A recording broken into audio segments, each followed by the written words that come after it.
Ending your presentation without a proper conclusion is like ending a meal without dessert. Today on Moxie Talk.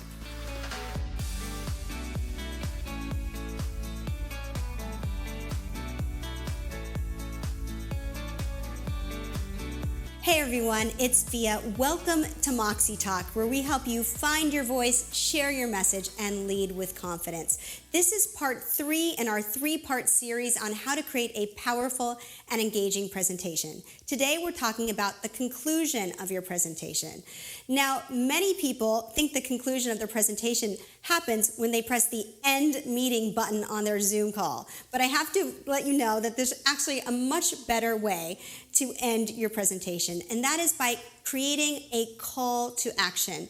Now, let's be clear, a call to action is not trying to sell your audience something. I know a lot of us think of it that way, but a good call to action in a presentation is telling your audience what they should think or feel about your presentation, or what they should do with the information you presented in your presentation. So there are 2 kinds of call to action: a perspective call to action or an actual action call to action. So in your next presentation, make sure you include dessert for your audience by giving them a great call to action.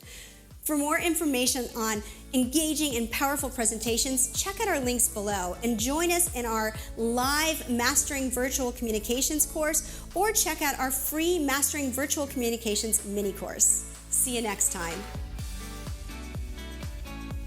Ending your presentation without a proper... Okay, take 2.